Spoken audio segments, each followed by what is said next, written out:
So there's a significant idea that's been put forward by Jose Antonio Bowen, who says that the fundamental nature of our relationship to knowledge is undergoing a radical transformation. No longer are those who profess to have knowledge, the professors, are no longer are they seen as the final arbitrators of knowledge or truth. As Einstein so eloquently pointed out, information is not knowledge, and today's learners are creating their own networks of knowledge now, in addition to the conventional channels through friends and family and churches and doctors and teachers.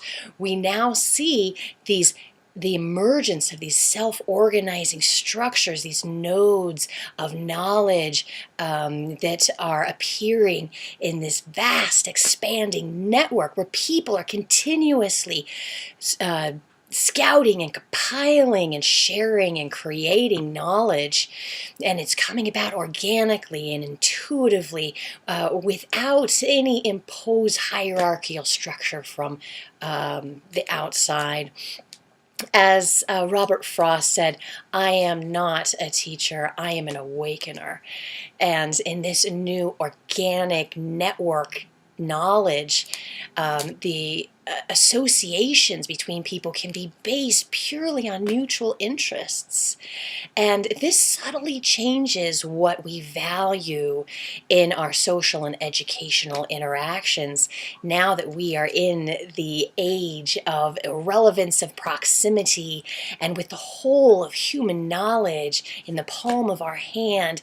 Anyone who dares to claim claim authority becomes a parody of themselves. As Lee Tolstoy said, we can only know that we know nothing, and that is the highest degree of human wisdom. And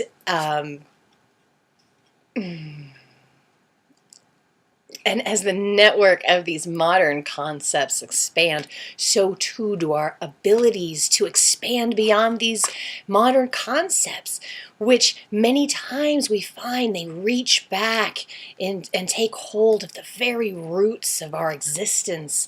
Everyone now has access to the ancient texts, unadulterated and untransliterated, and we have access to the greatest sages of all humankind, people like Pericles and Trismegistus.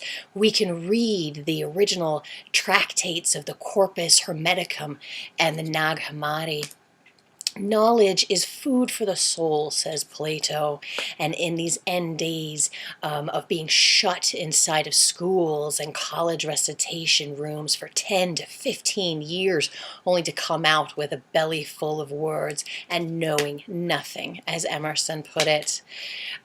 But, as Margaret Lee Runebeck says, learning is always an act of rebellion, and every bit of new truth that is discovered brings about a revolution in the knowledge that we had before.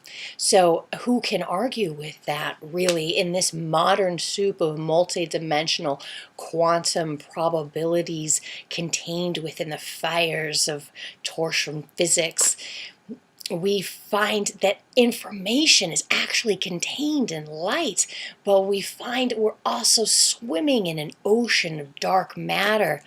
But we turn our gaze toward the stars embedded with us inside this electric universe, where, if you've let it, knowledge can now seek you out. Thank you.